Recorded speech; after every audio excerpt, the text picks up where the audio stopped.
Plymouth, Massachusetts is in a festive mood as Thanksgiving is just around the corner. We see the local sheriff, Eric Newlin, visiting his friend Mitch Collins' house to celebrate the occasion. Inside, he meets with Mitch's wife, Amanda, and the two greet each other rather affectionately. The group then gathers for dinner, and everyone appears to be in a happy mood. But just before the feast can begin, Mitch reveals that his boss has summoned him to work right now. Turns out he is the manager at Right Mart, the largest and the most popular supermarket in town. Tonight, the Black Friday sale begins, and a huge number of people are expected to show up and probably trample and punch each other trying to get a Nintendo Switch. Following this, we are taken to the house of Thomas Wright, the owner of the Right Mart stores. A massive feast is underway, and a lot of people are in attendance, but the environment doesn't seem joyous at all. This is because Thomas's teenage daughter Jessica doesn't like her stepmom Kathleen. Jessica's boyfriend and popular baseball player Bobby is also present in the room, but he doesn't have much of an opinion on the matter because he's a high school athlete and thus dumb as a brick. After the awkward dinner ends, the teenagers are picked up by their friends Evan, Gabby, Scuba, and Yulia. They have planned to watch a horror movie, and they seem pretty excited about it. Along the way, they trash talk about their rival school, Hanover, and Evan is the one making the most insults. He is revealed to be in a relationship with Gabby, while Scuba and Yulia have just started dating. Scuba enjoys plugging his nose and going down. In the next scene, the group is stuck in traffic as the streets are filled with people lining up for the Black Friday sales. This tempts the driver Evan, and he too decides to make a quick stop at the store. He reasons that his phone has been damaged, so he wants to get a new one. The teenagers then get easy access through the back door.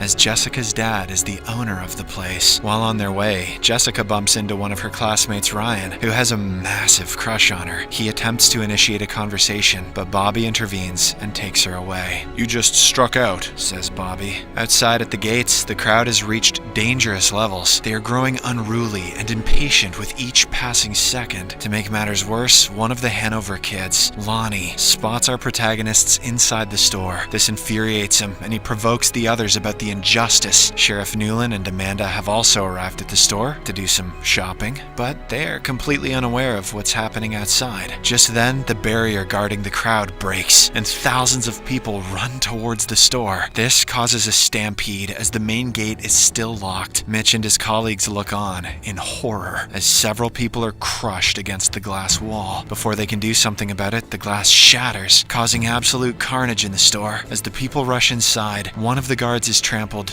to death, while a customer has his neck slashed. The hell? What is this? People are now fighting against each other for the discounted goods, and many of them even resort to violence. Seeing this, the teenagers are terrified, and they quickly rush to a safe location. But Evan sees this as the perfect opportunity to be famous. So he climbs on a table and starts recording the whole thing on his phone. World star! Yeah! As the carnage continues, Bobby attempts to help an injured man, but his hand is crushed in the process. We are then shown Amanda, who is crawling through the floors, desperately seeking an exit route. Unfortunately, before she can get to safety, her head is slammed by someone's shopping cart. This causes her to die instantly. The situation is finally brought under control when the sheriff fires a shot in the air. The scene then cuts to 1 year after the incident. It is Thanksgiving's Eve, and Right Mart is once again gearing up for its Black Friday sales, despite what happened the last time. Don't these people know about Amazon? People are vehemently protesting this, and Mitch is the one leading them. A news report states that the court ruled the entire thing an accident so that the Wright family didn't have to face any trouble. Bobby suffered a career-ending injury, and he has distanced himself from everyone since then. He may only have 2 balls, but he feels like he's been walked. The only one who benefited from the incident is Evan, as his video has gained millions of views online. The next morning, Sheriff Newlin and his deputy are chatting at a local diner when the waitress Lizzie hands them a mask. It is of John Carver, the first mayor of New Plymouth Colony. The sheriff mentions that he is very popular in this town, so all the residents will be wearing his mask this Thanksgiving. As the festival nears, a local fair is organized in the nearby market. Evan, who is a bit competitive by nature, is participating in an axe-throwing competition. Meanwhile, the girls are talking about a mysterious Instagram user who uploads videos of the stampede and keeps tagging them. While everyone is engrossed in the activities, days, someone enters the John Carver house and vandalizes it. Turns out Rightmart was supposed to film an ad campaign there, but now the place is completely messed up. After a while, Sheriff Newlin arrives at the scene and promises to find the culprit. In the next scene, we see the teenagers having lunch at a diner. While they chat, Jessica suddenly spots Bobby, which means that he has returned to the town. This makes her emotional, but she chooses to forget about him. Right then, an Instagram user by the name of John Carver uploads a creepy post, which includes a table ready for Thanksgiving dinner. He tags all of the teenagers as usual, but doesn't give much context. Disregarding this, the group continues with their chit-chat. Jessica reveals that she has started dating Ryan, as he has always cared for her. The others find him a bit shady, but Ryan suddenly shows up and impresses them by handing them some match tickets. Back at the diner, we see Lizzie preparing to head home. It is revealed that she is the same woman who accidentally killed Amanda on that fateful night. As she approaches the door, suddenly, a guy wearing a John Carver mask attacks her. He beats her up before sticking her face into the frozen refrigerator door. The killer then goes to retrieve his axe, intending to kill her. Lizzie somehow manages to free herself by painfully tearing off her flesh. She rushes out of the back door and attempts to get into her car, but finds that it has been locked. Terrified, she tries to hide in a dumpster, but the killer slams her with her own car, splitting her in half. How's that for 50% off discount? When the sun rises, a large crowd gathers outside the Rightmart store, where Lizzie's lower half body is hanging. Simultaneously, the teenagers are tagged in a new Instagram post, which depicts the same mutilated body. Jessica then checks the previous post and discovers that all of their names are written on the dinner table. Terrified, she immediately calls her dad, explaining that they are in danger. However, Thomas Wright isn't going to be intimidated so easily. He tells his daughter that the Black Friday sales will go ahead as planned. Meanwhile, with pressure mounting on the officers, Sheriff Newlin finally begins an investigation into the case. He checks the CCTV footage at the diner and is shocked to find the killer wearing a John Carver mask. Without wasting any time, he calls the teenagers to his office and inquires if they know anyone who would want to hurt them. However, all of them answer in the negative. Later, Jessica runs into Bobby, who is back in town to help his uncle. Since the two haven't met in almost a year, they start off awkwardly but soon start talking as friends. Bobby explains that he spiraled into depression after his baseball career ended. He wanted to be alone, just hang out in the outfield for a while, and that's why he ghosted all his friends. Jessica promptly forgives him and says that she has something to share as well. She reveals that her stepmother, Kathleen, deleted the security footage from that fateful night, fearing that they would face lawsuits, but they still have a backup in her dad's office, and she's planning to retrieve it. As the two continue talking, Ryan suddenly arrives and gives Jessica a kiss on her cheeks.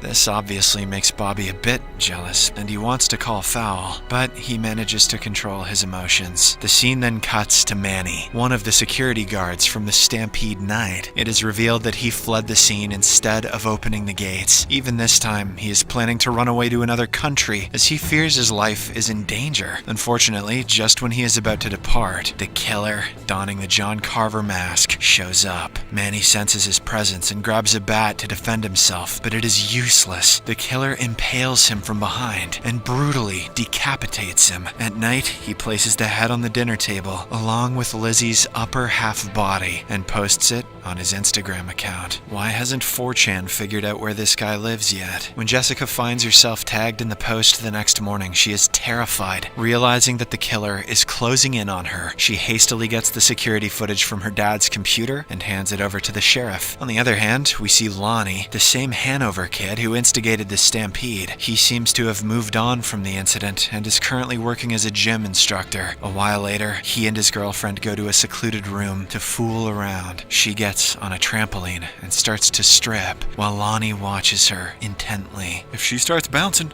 I'm gonna explode. Just then, the killer approaches him from behind and snaps his neck. The girl is unaware of this, and she keeps on jumping, but the killer finishes her off as well by stabbing her multiple times from beneath the trampoline. In the next scene, we learn that the football game between the two rival schools has been cancelled due to the mysterious deaths. Sheriff Newlin tells the teenagers to go home as soon as possible. Evan and Gabby then head to their classes to retrieve their stuff, while Jessica waits for them outside. This is when the killer shows up once again. He finds the two kids alone and knocks them out. He then uses Gabby's phone to lure Jessica Jessica inside. But before he can kill her, she manages to run away. Upon reaching outside, she pleads with Sheriff Newland to save her friends. However, even after an extensive search, neither the killer nor the teenagers are found. Realizing that the cops are useless, Scuba decides to get a gun for himself. He goes to a local drug dealer's house along with Jessica and rents a pistol. On the other hand, Yulia and her dad have decided to leave town as they fear the killer is coming for them. They are currently packing their stuff while a guard is stationed outside. As expected, the killer shows up and incapacitates the security guard. He then shoots Yulia's father dead before going after her. Unaware of what's happening downstairs, Yulia is on a video call with her boyfriend Scuba. The latter is currently on his way to drop Jessica off at home. Just then, the killer shows up and stabs Yulia's ears with sharp pins as she screams in agony. He grabs her phone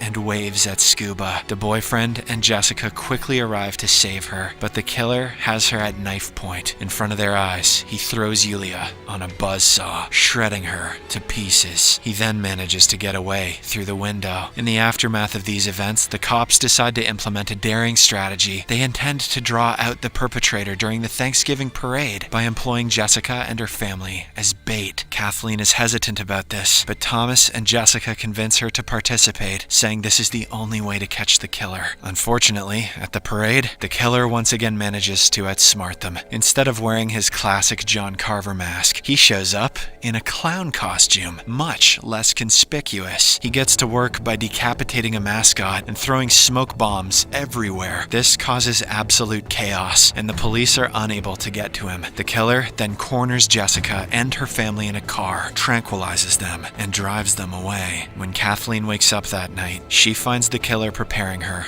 like a turkey. She momentarily manages to run away, but he catches up to her and cooks her in the oven, giving her a painful death. The GTA Game Over screen pops up, but it says, "Basted." In the next scene, Kathleen's roasted body is brought to the dinner table, horrifying everyone. The guests are Jessica, Thomas, Scuba, Evan, and Gabby. They are all tied up to their respective chairs. The killer then takes the dinner to the next level by going live on Instagram and smashing Evan's head with a hammer. He then turns his attention to Thomas and tries to feed him Kathleen's meat. During this, Jessica somehow manages to free herself using her secret ring. She hands it over to Scuba, granting him freedom as well. The two then attack the killer and make a run for it. After a while of running, Scuba tries to take on the killer himself. He gets injured in the process, but he does manage to buy Jessica enough time to escape. She dashes through the dark woods before eventually arriving at the town center. There, she is greeted by a grim sight. Sheriff Newland is lying unconscious on the ground. Just then, she sees someone entering the nearby warehouse. Thinking that it is the killer, Jessica grabs the sheriff's gun and goes after him, but to her shock, she discovers that he is none other than her ex, Bobby. That was so obvious, but I didn't want to say anything. Just then, the sheriff comes running to her and asks her to get out. He then fires at Bobby, but the latter manages to get away. Later on, some more cops arrive at the scene and inform Jessica that her friends and dad have been rescued. Sheriff Newland then has a private conversation with her, where he promises to find Bobby, but at this point, Jessica discovers something shocking. The sheriff has brambles on his shoes, the same ones she saw in the forest earlier. This proves that the John Carver killer is none other than Newland himself. Oh,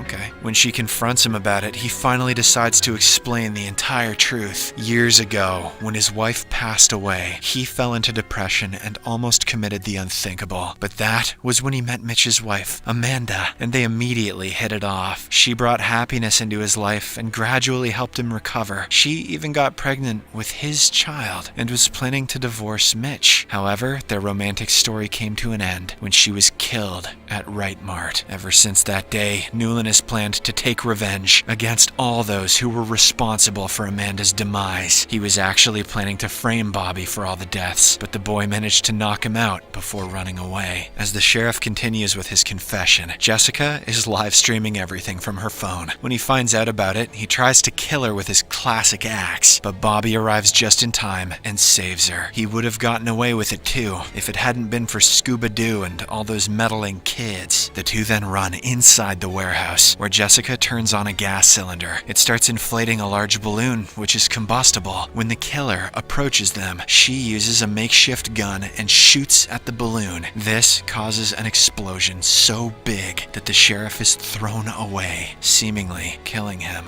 In the aftermath of the incident, the cops search every nook and corner of the warehouse, but they aren't able to find the sheriff. Thus, they assume that he was totally reduced to ashes. However, when Jessica notices a masked firefighter coming out of the warehouse, she thinks it is him. That night, as she is sleeping with Ryan, she has a nightmare where the killer suddenly attacks her from behind. This brings the movie to an end, leaving us to ponder if the sheriff is still alive, and if we'll get a cheap sequel.